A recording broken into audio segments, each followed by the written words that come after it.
realizar la ponencia sobre prevención en cáncer de cuello uterino para hacer una mejor orientación a lo que ustedes quisieran saber. Quisiera saber cuánto del porcentaje del público es paciente y si podrían levantar la mano, por favor. Son pacientes.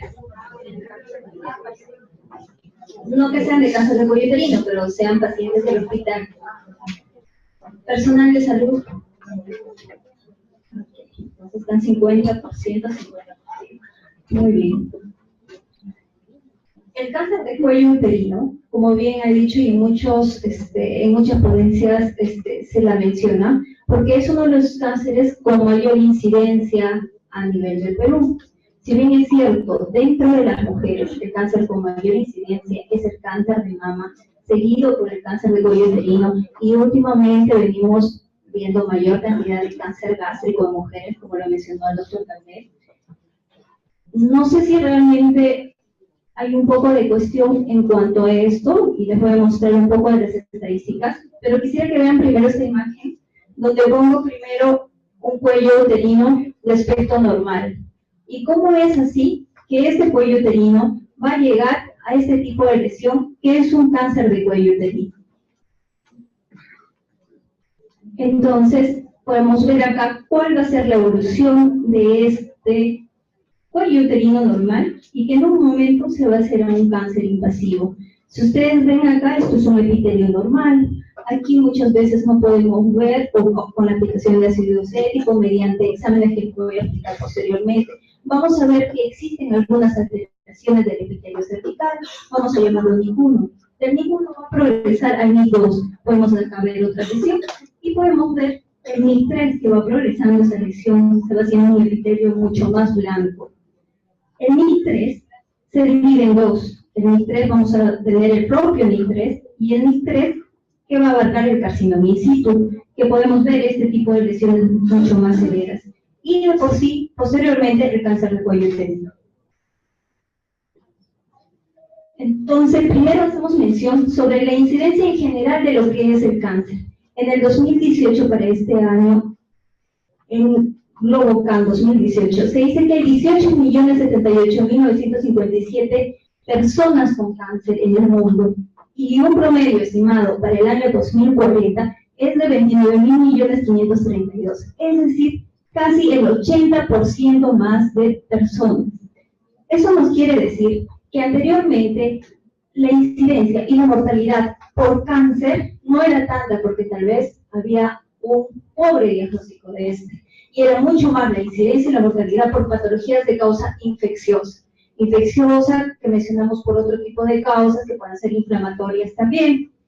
Sin embargo, se ha visto que durante los últimos años la incidencia y la mortalidad por cáncer está incrementando, ya sea por cáncer de cuello uterino, cáncer de mama, cáncer gástrico u otro tipo de cáncer. Y aquí vamos en la parte de cáncer más frecuente, según el último registro de Lima Metropolitana. Si bien es cierto, acá iba mención en cuanto a las estadísticas. Nosotros en Perú realmente no tenemos una estadística actualizada sobre cáncer. ¿Debido a qué? Porque tenemos un subregistro de cáncer. No todos los hospitales están capacitados o no todos los hospitales tienen el sistema para hacer un registro de cáncer. Entonces, probablemente tengamos más pacientes con cáncer, mayor incidencia y tal vez mayor mortalidad también. Sin embargo, siendo este el último registro de cáncer de Lima Metropolitana, este es el registro que va a la IARC.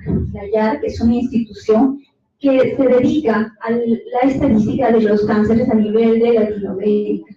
Esta, a su vez, pertenece a Globocan. Globocan es una entidad que va a dar las estadísticas o las bases estadísticas a nivel mundial de lo que es cáncer. Entonces, si nosotros, como Perú, mandamos lo último que mandamos y lo que vemos a nivel de internet van a encontrar en cuanto a Perú, incidencia y mortalidad solamente hasta el 2012, es gracias a este registro. Entonces, ¿qué nos dice este registro? En cáncer en mujeres, ¿cuál es el cáncer más frecuente? Mama. Seguido por ¿cuál? Cáncer de cuello uterino. Después, cáncer de estómago. Entonces, es una patología frecuente. Pero les digo, es Lima Metropolitana. Anteriormente había un registro del 2002 al 2004, en el cual participó Trujillo, como la parte norte, y el otro grupo fue Arequipa. Entonces se tuvo un registro de Lima Metropolitana, Arequipa y Trujillo. Ahí se vio que en Arequipa y en Trujillo el cáncer más frecuente era cáncer de cuello uterino, seguido por el cáncer de mama. Sin embargo, en los últimos registros se ha visto que el cáncer de cuello uterino ha disminuido y es mucho más el cáncer de mama. Probablemente aquí en la ciudad o Lima Metropolitana tenemos un diferente hábito alimenticio. Me imagino que el día de ayer ya han tocado sobre los factores de riesgo de cáncer de mama. Entonces, en cáncer de cuello uterino, ¿qué pasa? En las provincias, muchas veces, el momento del diagnóstico o las pruebas de clivaje que necesitan las mujeres no son fáciles a dar a estas pacientes. No todas las pacientes tienen acceso a la salud. Entonces, no todas esas pacientes pueden ir a una consulta. Bueno, acá vemos también la distribución, nuevamente en un gráfico, cáncer de mama seguido de cáncer de cuello uterino y estómago.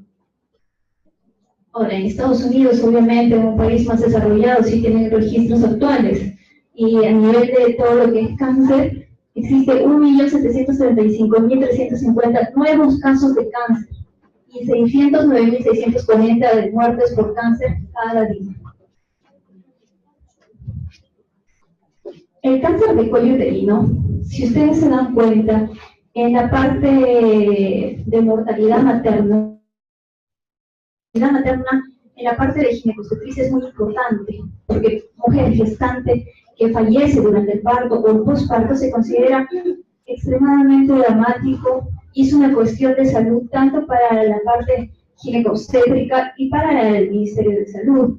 Sin embargo, nos estamos olvidando algo, que el cáncer de cuello uterino también mata a mujeres y debe considerarse como mortalidad materna, porque aquella mujer que muere por cáncer de cuello uterino probablemente tenga 2 o 3 hijos y sí debe considerarse una mortalidad materna.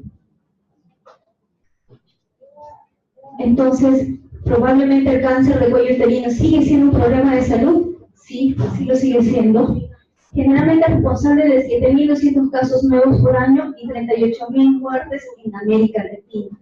La incidencia de este en el Perú sigue siendo de 4.446 casos por año y tiene una mortalidad de 2.098 casos por año. En estas gráficas, que las obtuve cuando hice mi residentado en el INE, aquí me hablaban de esta parte, ¿no? Comparaban el MIG, que son lesiones preinvasoras o lesiones premalignas, en comparación al cáncer. Y vayamos a la incidencia en que se diagnostica. Solo el 22% de lesiones y el 78% de estas pacientes que estudiaron fue el cáncer de cuello uterino avanzado. Ahora, la distribución, cuando ya se diagnostica cáncer, miren, qué abismal. El estadio inicial es solo un 8%, seguido del estadio 2, que ya es un 42%, pero como bien sabemos, el estadio clínico inicial, el estadio clínico 1, es el que se puede operar. A partir del estadio clínico 2, esos pacientes no se operan, reciben otro tipo de tratamiento. Y ustedes se dan cuenta, en el estadio clínico 2 y 3 son los que mayor cantidad de pacientes viven en esos estadios. Entonces tenemos que preguntarnos qué está pasando con la población. Falta de educación, falta de conocimiento. Y entonces ahí nos preguntamos cuáles son los factores de riesgo, qué es lo que ocasiona el cáncer de cuello uterino. Y una de las cosas más importantes es el virus del papiloma humano. Entonces nosotros tenemos en ese epitelio que les mostré del cuello uterino, tenemos el epitelio normal. Entonces esto es lo normal. ¿Qué pasa cuando aparece el virus del papiloma humano? Se va a las células. Normalmente esto llamamos nosotros membrana basal. Estas son las células epiteliales que existen en el cuello uterino. Entonces, estas células que tenemos acá abajo, las llamamos células parabasales. Cuando este virus entra, ¿cómo entra este virus? Durante las relaciones sexuales. ¿Qué pasa en las relaciones sexuales? Al tener relaciones sexuales, hay microtraumatismos a nivel del cuello uterino. A través de estos microtraumatismos es el que el virus va a ingresar, ocasionando este virus entrando a las células parabasales. alterando de por sí estas células. Van a alterar primero 1/3, 2/3, los 3/3, y cada una, dependiendo cuánto altere la celularidad de esa capa de células, vamos a dividirlas en lesiones de bajo grado, alto grado y el propio cáncer. Y cáncer llamamos cuando ha atravesado esta membrana basal que les he dicho, esta barrera. Una vez que atraviesa esta barrera el cáncer, una vez que atraviesa la barrera, llamamos cáncer. Entonces, para prevenir esto, ¿qué hacemos? ¿Cómo va la prevención primaria? La prevención primaria va a aquellos pacientes que no adquieren todavía la enfermedad cuando tienen el epitelio normal. ¿Y cuál es la prevención primaria? La educación y la vacunación. ¿En qué consiste la educación? En que la mayoría de personas conozcan cuáles son los factores de riesgo o cuáles son los cofactores de riesgo que se pueden evitar. ¿Y la vacunación cuál es? La vacunación tiene que tener en cuenta, generalmente son mujeres o personas que no hayan tenido relaciones sexuales. Es así que en el 2011 el Ministerio de Salud inicia la campaña de vacunación a las niñas de 5º grado, a las niñas de 11 años. Que posteriormente vamos a ampliar qué tipos de vacunas tenemos. Y posteriormente, ya en lesiones de alto grado, vamos a tener la prevención secundaria. Prevención secundaria vamos a cuando ya tenemos el virus del papiloma y ha ocasionado algún tipo de lesión en el epitelio cervical. Entonces, ¿qué tenemos que hacer para eso? Diagnosticarlo. Y para diagnosticarlo existen diferentes pruebas. Una vez diagnosticado, tenemos que tratar. Acá podemos ver la historia natural, así como se explicó la historia natural del cáncer gástrico. En el cáncer de cuello uterino también existe una historia natural. Es así que muchas mujeres o muchos pacientes cuando vienen a consulta me preguntan: doctora, ¿usted cree que yo he comenzado mis relaciones sexuales hace un año y me puedo hacer Papá Nicolau? ¿Cree usted que en un año me haya contagiado del papiloma y tenga cáncer de cuello uterino? No, la respuesta es no. Entonces, primero, tenemos un cuello uterino normal, un epitelio normal. Una vez que se ha infectado por el papilomavirus, existe un tiempo de que el sistema pueda responder, o sea, nuestra inmunidad va a hacer que este virus regresione. Si ese virus no regresiona, persiste, recién vamos a ver lesiones precancerosas y posteriormente, si no tratamos esas lesiones precancerosas, van a provocar lo que es el cáncer. Sin embargo, podemos sacar la evolución de todo esto, vamos a ver la evolución en años. ¿Cuánto tiempo va a tardar? Entonces, no tarda 1 año, 2 años. Para poder desarrollar cáncer de cuello uterino pueden pasar desde 20 a 30 años. Entonces, acá vamos a ver lo que es la cronología en cuanto a la prevención del papiloma y el cáncer de cuello uterino.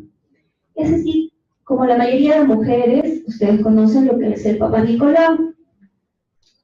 La primera vez que se inventa el Papá Nicolau fue en 1941. Posteriormente, se sugiere una hipótesis de que podría ser, hubiera un virus, que era el papiloma, que se asociaba a verrugas genitales y podría ser la causa del cáncer de cuello uterino. En 1980 se detecta ya el virus del papiloma humano. El 6, el 11, el 16 y 18 son descubiertos. Hasta ahora, desde 1980, estos tipos de virus son muy importantes. Y lo vamos a ver mucho más adelante, el porqué de eso. En 1992 ya se establece la asociación causal del virus del papilomavirus al cáncer de cuello uterino. En el 2003 vemos diferentes tipos de test que nos van a ayudar a diagnosticar si hay estas pacientes que tienen el papiloma. En el 2006 ya se ve qué podemos hacer para la prevención primaria y sale la primera licencia contra la vacuna del virus del papiloma. En el 2008, Harald Schulhausen gana el premio Nobel porque es el que sugirió la asociación del virus del papiloma con cáncer de cuello uterino. Y en el 2009 se evidencia que sí hay una efectividad de las vacunas contra el virus del papiloma humano. En el 2014 2014, ya la FDA autoriza la primera prueba de ADN para PDH de alto riesgo para detección primaria de cáncer de cuello uterino, que son diferentes tipos de pruebas que también vamos a hablarlo más adelante. Entonces, con todo lo que hemos hablado, el 99.7% de cáncer de cuello uterino es producido por el papiloma, ¿sí? De por sí solo, ¿no? Porque existen ciertos cofactores que los vamos a ver más adelante. El virus del papiloma humano está en la mayoría de los hombres y las mujeres que han tenido relaciones sexuales y que han estado expuestos al virus del papiloma. La mayoría de mujeres sexualmente activas, al menos el 80% que han estado expuestas al virus, antes de cumplir los 50 años de edad, tienen el virus del papiloma humano. Mas no quiere decir que tengan algún tipo de lesión. Entonces, así, ¿qué es el virus del papiloma humano? ¿Es un tipo de virus? Existen más de 150 tipos de virus del papiloma humano, diferentes tipos, el 6, el 11, el 16, el 18, el 30, el 31, el 53, 52. Existen un montón de tipos de papiloma humano. Este virus es un virus muy pequeño, de 55 kilodaltos, y tiene una doble cadena de ADN, con 8.000 pares de bases. Entonces, si vemos la morfología, como se ve en la parte, parece un palo una bola de golf o una pelota de fútbol. Y más adelante vamos a ver por qué es importante este gráfico, el de acá, que también se va a relacionar. Es importante que tengamos cuenta esta forma del gráfico, porque estos diferentes tipos de colores van a surgir son las oncoproteínas. Cada una de ellas va a tener una función muy importante, no solo en la replicación y transcripción de este virus que va a causar daño al epitelio, sino en la parte de las vacunas, porque ¿cómo se va a dar la vacuna? La vacuna va a simular a este virus. Entonces, el virus del papiloma humano existen más de 30 tipos que son de tipo genital, 15 tipos oncogénicos. Los más frecuentes, 16 y 18. ¿Por qué? Porque la mayoría, el 70 o 80% en otros estudios, causan cáncer de cuello uterino. Existen otros tipos oncogénicos menos frecuentes, que son entre el 1 al 33, el 35 y el resto que pueden verlos acá. Existen otros tipos de papilomavirus de bajo riesgo. ¿Cuáles son los de bajo riesgo? Los que nos causan las verrugas genitales. A veces muchos de ustedes confunden si el mismo virus del papiloma, el mismo tipo, puede provocar una lesión acetoblanca o una lesión a nivel de la vulva, esas verrugas que pueden tener. No, son diferentes. Y el mecanismo es diferente también de cada uno de ellos. Entonces, lo que les había dicho es muy importante en la estructura de este virus. Existe oncogenes y tenemos que cada uno se va a llamar L1, L2, vamos a tener por el otro lado E6, E7, E4, E2. L viene de late, de genes tardíos, y E va a venir de early, que en realidad en inglés nos viene que decir genes tempranos. Cada uno de ellos va a ser importante en la replicación y en la transcripción del gen. ¿Por qué? Porque cada uno de ellos va a actuar en el mecanismo inmune a nivel del epitelio y van a ir a la célula, van a ir a su ADN y van a transformar esta cápsula. Pero es muy importante que tengan en cuenta la L1, porque la L1 también simula, y en la vacuna lo que quieren es simular a la L1. Entonces aquí vemos una célula normal. Generalmente tenemos dos, el P53 y el retinoblastoma, y cada una de ellas, ¿qué van a hacer? Va a haber ausencia, las van a bloquear. Entonces va a haber ausencia de la inhibición del crecimiento celular a este nivel. Entonces dentro del ciclo de vida del virus del papiloma humano, como les había dicho, esta va a ser la abrasión, el microtrauma. Entonces, por este microtrauma es que va a ingresar el virus del papiloma humano. y se va a ir donde a las células parabasales. Entonces, en esta va a causar alteración a nivel de ese epitelio. Posteriormente va a seguir avanzando. Eso ya es el MIS2, que son células parabasales. Posteriormente el virus se va a ir al ADN viral y va a seguir replicándose. Y posteriormente tenemos esas partículas que se liberan y producen el cáncer. En cuanto a la infección, la misma rutina de la historia natural, puede, una vez que se ha infectado, puede tardar semanas o meses de aparecer la primera lesión. El sistema inmune puede responder a esta, no puede responder a esta, pero sin embargo, el 80 a 90% de estas pacientes tienen remisión y un 10 a 20% recién van a causar lesión. Bueno, los papilomas de alto riesgo para cáncer de cuello uterino, como les había dicho, son el 16 y el 18. Al ser de alto riesgo, si se dan cuenta, lo que mayormente produce son lesiones precancerosas y cáncer, cada una con 65 a 70% y 41 a 57%. En los diferentes continentes podemos ver que el papiloma humano 16 y 18 son los más frecuentes. Entonces, ¿cuáles son los cofactores que van a ayudar a que este papiloma desarrolle con más frecuencia el cáncer de cuello uterino? Entonces, ¿qué van a hacer? Van a influir la infección con el virus del papiloma, van a influir a que persista este virus y van a incrementar el riesgo de que este virus pueda progresar, o sea, esa lesión pueda progresar.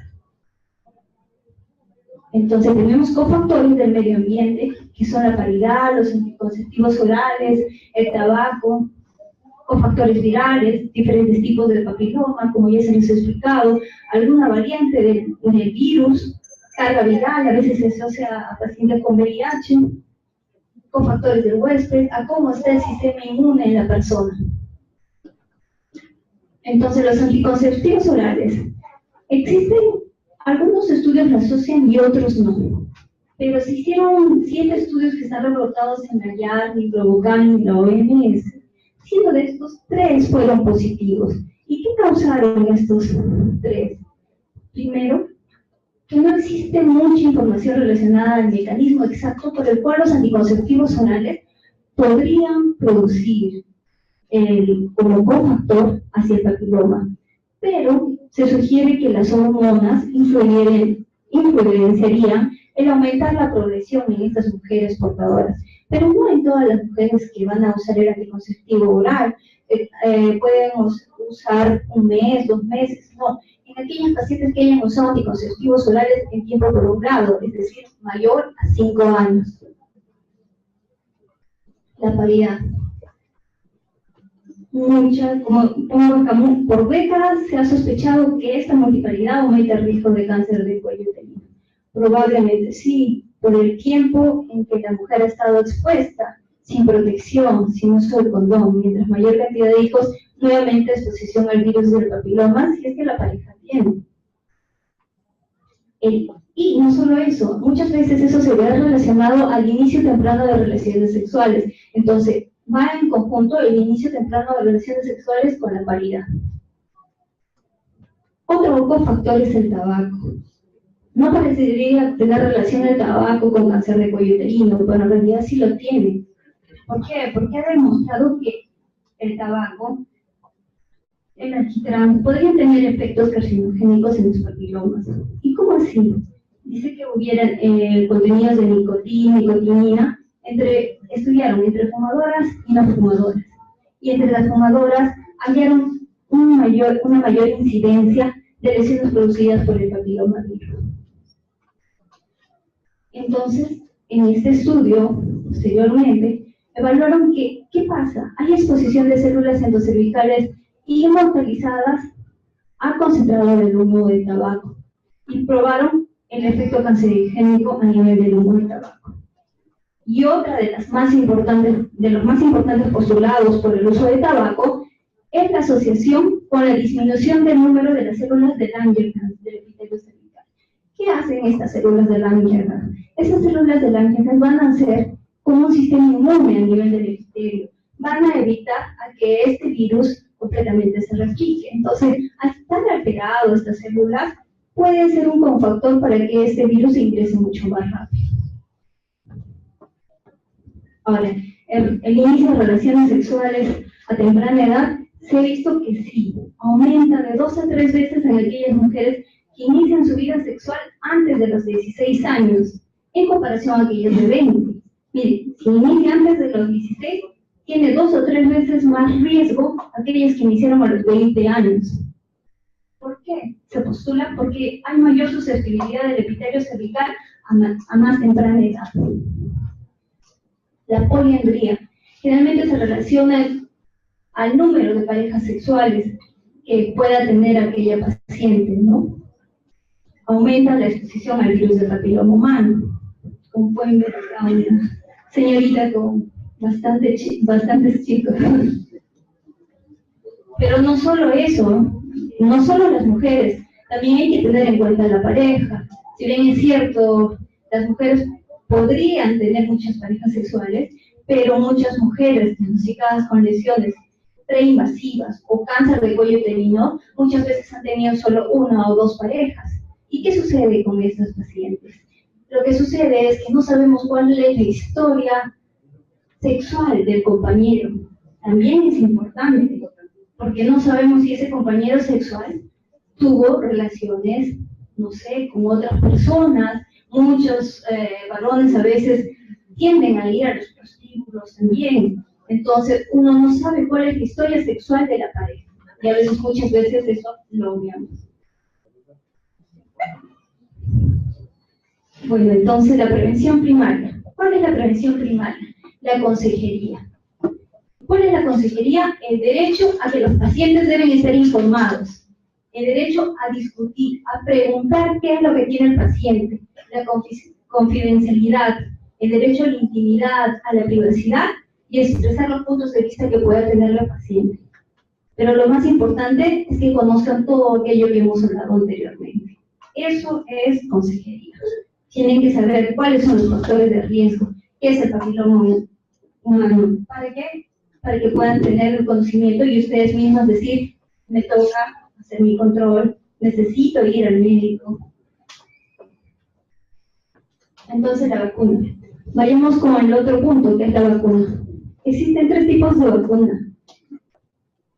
Existe la tetravalente, la bivalente y la nonavalente. Entonces, ¿qué va a hacer la vacuna? Va a tener partículas similares al virus. La vamos a llamar con la sigla VLP. Pero, ¿qué van a hacer? Esta, como es similar al virus, se van a autoensamblar a partir de copias de L1. Por eso les había dicho que era importante las características del virus.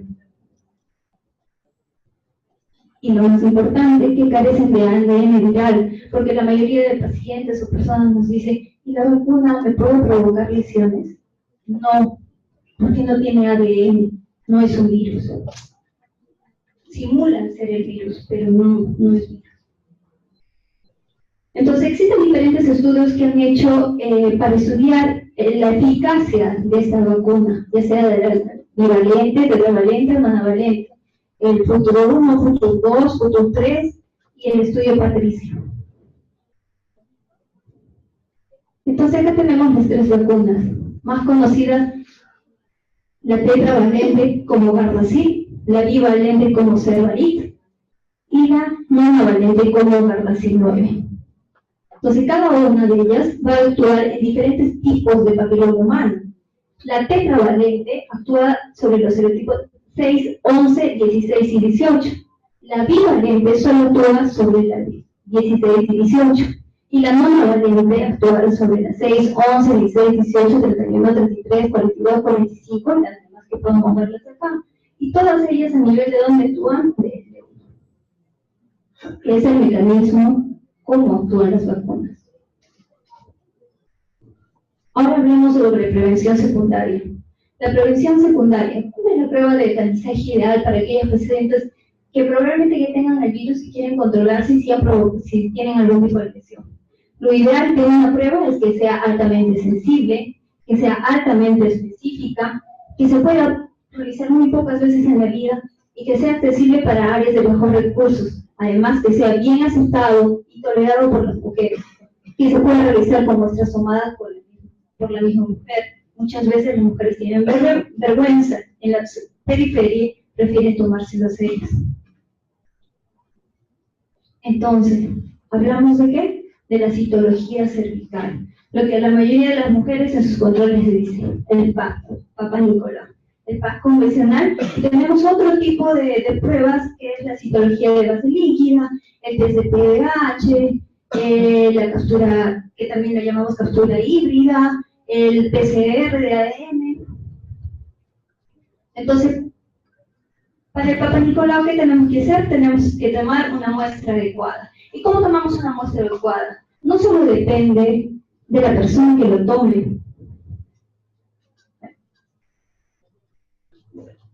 Ya no solo depende de la persona que lo tome. ¿Por qué? Porque las pacientes también tienen que venir preparadas, pero también tienen que conocer en qué momentos.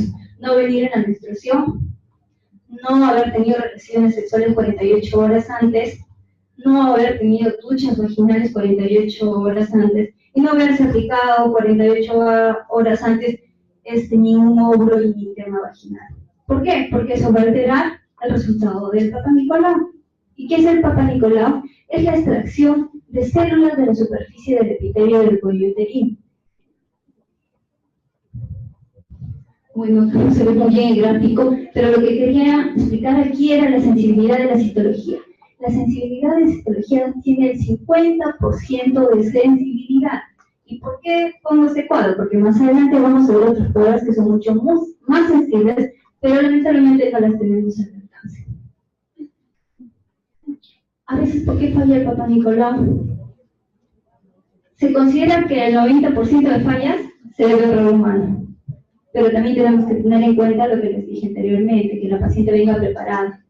2/3 en la toma de la muestra y 1/3 en la lectura del Papá Nicolau. Es por eso que muchas veces ustedes pueden haber disociación entre lo que dice el Papá Nicolau y lo que dice la biopsia. Entonces, la citología, como todas estas características son de la prueba ideal, y lo que está marcado en amarillo es lo que es la citología. La citología que tiene solo tiene alta especificidad y es bien tolerado por las mujeres. Las otras características no las tienen. ¿Por qué? Porque la sensibilidad es 50% nada más, pero sí tiene alta especificidad, que es de un 80-90%. Entonces, en este estudio de acá, hacen un estudio sobre TSPH y citología de base líquida. Y entonces podemos ver acá que hay mayor sensibilidad, menor sensibilidad y mayor especificidad. Entonces, para la prevención secundaria no solo se utilizan esos, tenemos métodos de inspección visual. Generalmente este método de inspección visual es un examen rutinario que lo hacemos acá, pero en provincia, este es el mejor método porque muchas veces en provincia no tienen colposcopía, no tienen pinzas de biopsia. Entonces, ¿qué hacen? Inspección visual bajo ácido cético o inspección visual con Lugol. Y aquí lo que sí tenemos al alcance es colposcopía. Entonces, ¿qué hace la inspección visual con ácido cético? Sí nos puede satisfacer algunos criterios como una buena prueba de tamizaje no lugar lejano, sí. Sensibilidad comparable con citología se dice que sí, pero eso va a depender de la persona que vea, porque una persona para ver ese tipo de lesiones tiene que estar entrenada. Tiene potencial para el enfoque en una sola vista. No requiere equipamiento complejo y puede realizarse en cualquier nivel de salud. Pero no hay magnificación, eso es lo que yo veo. En cambio, en la colposcopía yo puedo ver mucho más cerca esas lesiones. Entonces, aparte de eso, existen otros test moleculares que tienen mayor sensibilidad que el Papá Nicolau. Sin embargo, no están al alcance de todos. Por ejemplo, acá en el hospital no lo tenemos. Acá en el hospital sí tenemos Papá Nicolau y tenemos colposcopía. Pero muchas veces quisiéramos ese tipo de test. Entonces, primero tenemos el test de captura híbrida. El test de captura híbrida va a ser un test que nos va a determinar si esa mujer, si sale positivo, es de que sí tiene virus de papiloma de alto riesgo, mas no me va a decir qué tipo de papiloma tiene. Sin embargo, el PCR sí me va a decir, esa paciente tiene virus de papiloma 16, 18, 31, 33. Entonces sí voy a poder tipificar si esa paciente tiene alguno de alto riesgo que produzca cáncer, ¿no?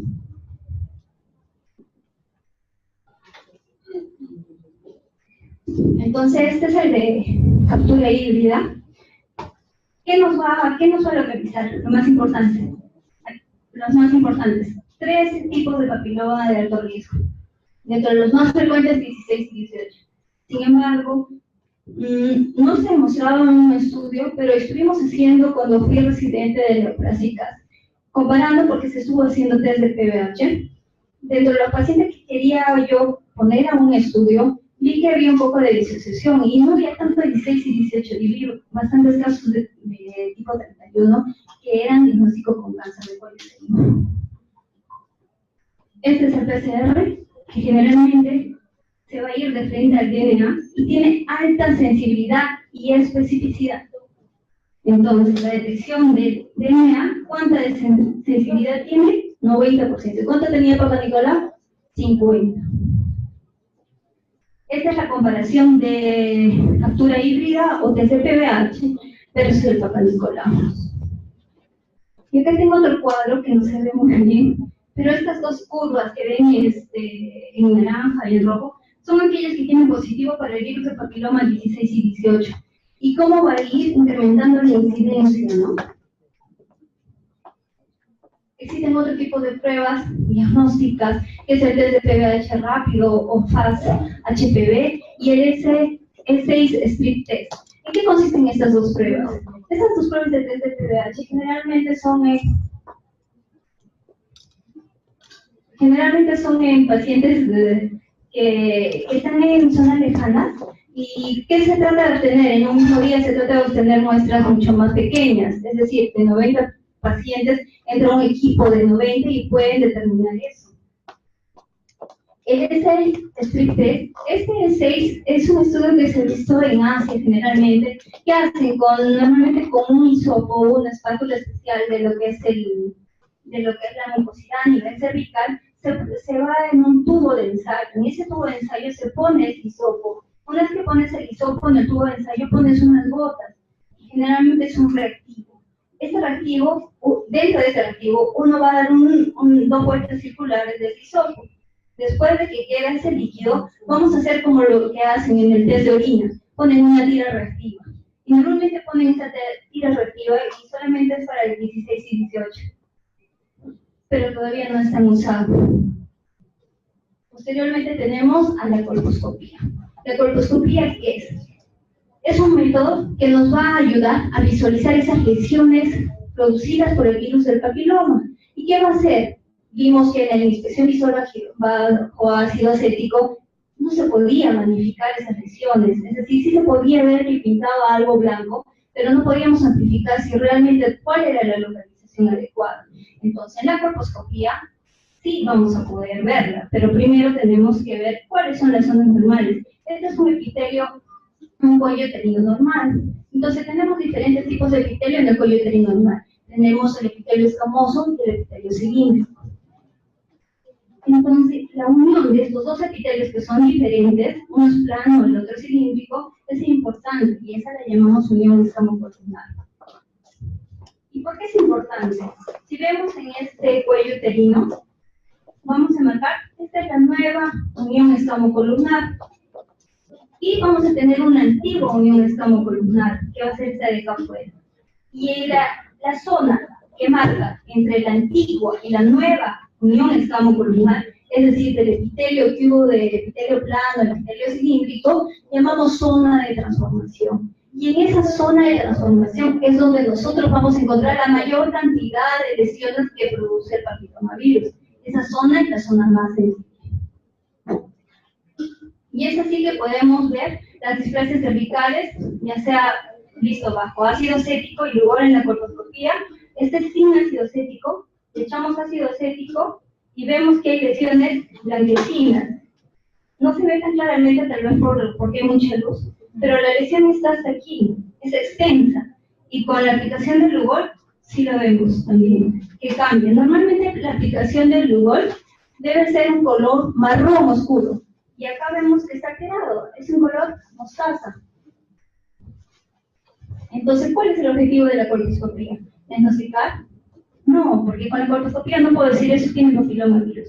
El objetivo de la colposcopía es dirigir la biopsia. Es decir, muchos de ustedes van a veces donde le realizan colposcopía. Si no le han tomado, si ven algo sospechoso y no le tomaron biopsia, ¿para qué se hicieron la colposcopía?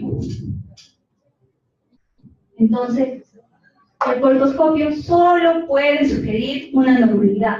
El diagnóstico final va a depender de la muestra que yo saque durante la biopsia, es decir, la anatomopatología. Y entonces, continuamos con esto mismo. ¿Cómo va a ser la infección del virus del papiloma humano si tenemos 1000 pacientes infectadas? O sea, tenemos un 100%. El 20%, un 80% va a regresionar, pero un 20% puede provocar lesiones de bajo grado. ¿Cuál es la lesión de bajo grado? El NIC1. Y muchos pacientes o personas que vienen NIC1 y me dicen, doctora, tengo NIC1, me han dicho que me haga un Connolly. Mentira. Porque el NIC1 tiene un tiempo de regresión. Nuestra inmunidad puede regresionar ese tipo de lesión. Entonces, ¿cuánto tiempo tenemos de observación? 6 meses. ¿Por qué? Vamos a ver aquí que el 80% de lesiones de bajo grado regresionan. Entonces, si tú haces un tratamiento, estás haciendo un sobretratamiento. El 20% sí va a progresar a lesiones de alto grado. Y esta, a su vez, puede progresar a cáncer de cuello uterino. Pero es muy importante que reciban tratamiento. Y si ustedes ven la evolución de todo esto, ¿cuánto dura? 2 a 3 años para lesiones de bajo grado. No es que tengan lesiones de bajo grado, de alto grado, que desarrolle cáncer, pasan 10 a 12 años.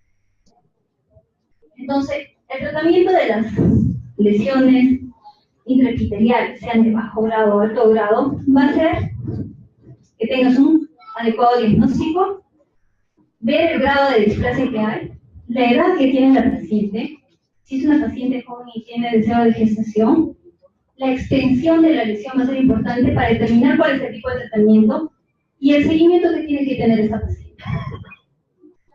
Entonces tenemos diferentes tipos de tratamiento. La observación, como les he dicho, son para lesiones de bajo grado. La lesión de bajo grado, la única lesión de bajo grado que hay es el NIC1. Lesiones de alto grado es NIC2 y NIC3. Tenemos la terapia ablativa, electrocauterización, crioterapia, ablación láser. Generalmente estas ablaciones no tenemos. Lo más próximo es crioterapia, pero por lo menos en la Unión Política no tenemos para hacer crioterapia y generalmente les damos a pacientes que tienen NIC1 persistente. ¿Quién es NIC1 persistente? Aquella paciente que tiene NIC1 después del control de 6 meses. Después de 6 meses persiste el NIC1, hablamos de NIC1 persistente. Y podemos hacerle a esa paciente crioterapia. Y existen otros tipos de tratamiento de resección, que es el Connolly, con un láser, conofrío y la histerectomía. La crioterapia, ¿en qué consiste? Es una técnica citodestructiva que va a ser por congelamiento en la zona de transformación. ¿Ya saben cuál es la zona de transformación? Es la zona que está entre la antigua y la nueva unión escamocolumnar. Entonces, ¿qué va a usar la crioterapia? Dióxido de carbono o óxido nitroso. Y la técnica de congelación es 3-5-3. Más o menos se ve así la pistola. Y aquí van a poder ver cuál es el procedimiento. Es un tipo de pistola que en el extremo tiene una punta, una criopunta. Y esta solamente se va a dar para cierto tipo de lesiones. Y lo que va a ocasionar es esto, un tipo de quemadura. Y vamos a ver cómo se va a ir regenerando el epitelio. Entonces, en este caso, que es el caso 1, no vemos ninguna lesión. No veo nada que pinte algo blanco si le he hecho ácido acético. En este caso, si le eché ácido acético, miren, pinto algo blanco y esto no es normal. Entonces, pero la criopunta es algo redondo, entonces esto sí me va a poder abarcar este tipo de lesión. Sí le puedo hacer crioterapia si tuviera un NIC1 persistente. Pero si tengo esto, ¿le podré hacer? No, porque la lesión es muy extensa, probablemente esa criopunta no va a estar dentro del parámetro y voy a dejar lesión. En este caso 3, le he hecho ácido acético. La lesión es completamente extensa. No se puede hacer ningún otro tipo de tratamiento. Entonces vamos a ver diferentes tipos de casos y diferentes tipos de lesiones hasta que acá vemos una lesión invasiva. Entonces, ¿qué tratamientos de resección hay? Conoláser, conolip, conofrío y histerectomía. Lo más importante que tienen que saber, que son siglas, el conolip son siglas en inglés, que tienen que ver con la incisión electroquirúrgica. ¿Y cómo es esta? Necesitamos un equipo de electrocauterio, necesitamos unas asas especiales, un espéculo especial, y lo que va a hacer es una asa que va a remover un pedazo de tejido, pero que tiene que abarcar todo el tipo de, toda la lesión. ¿Cuáles son las indicaciones del cono frío? Ese es cono frío. Solamente existen 6 indicaciones para el cono diagnóstico. Cuando la colposcopía no fue adecuada, cuando hay una sospecha de que sea algo como un cáncer, si el curetaje endocervical es positivo, si hay una disociación citohistológica, es decir, tengo disociación entre la biopsia, no es igual al Papa Nicolau, si es una adenocarcinoma in situ, si hay un nervioso por implantación. Y esa es la pieza que se saca en cono frío. ¿Existe el cono frío terapéutico? Sí, en aquellas lesiones que les mencioné que son extensas, que tampoco las voy a poder abarcar por venir.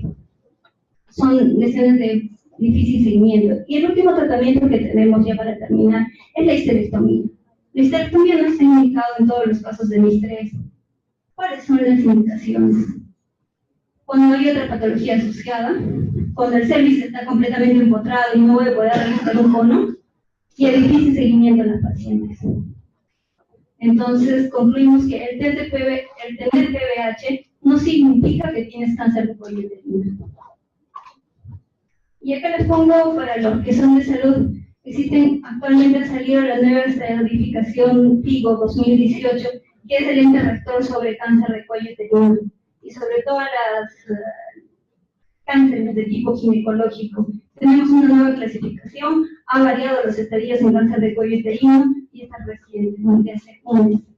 Entonces, probablemente vamos a tener nuevos estadios, va a variar el tratamiento en los diferentes estadios de cáncer de cuello uterino. Pero eso es hablando de cáncer de cuello uterino. Si tuvieran alguna pregunta.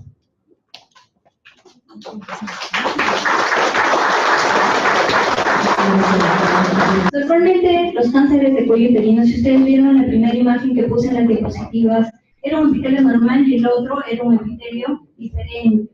Había como una verruga, si se podría decir una verruga en el epitelio. Entonces, esas lesiones que son de tipo, si usted ve este tipo de lesión, miren cómo es, como una coliflor. Y esas lesiones que se producen en esa zona, producen neovasos, es más vascularizado. Esto al contacto, o al roce, o al esfuerzo, produce sangrado. Por eso que esas mujeres con cáncer de cuello uterino avanzado, por lo que vienen es por sangrado. Muchas veces vienen en estadios avanzados, estadio clínico 3, o estadio clínico 2, o 4 en algunos casos. Y cuando hay infiltrado, que existen unas estructuras aledañas al cuello uterino, que se llaman los parámetros. Los parámetros son muy importantes para nosotros en cáncer de cuello uterino. ¿Por qué? Porque esas mujeres les decimos, les vamos a hacer tacto rectal. Ustedes dirán tacto rectal solamente para ver lesiones del ano, del recto. No. El tacto rectal es muy importante para nosotros para poder estudiar el cáncer de cuello uterino. Haciendo el tacto rectal, con ese tacto rectal yo puedo determinar si esa paciente es un estadio clínico 2, o es un estadio clínico 1, o es un estadio clínico 3. Porque va a determinar de esa infiltración del parámetro qué estadio clínico es y si lo puedo operar.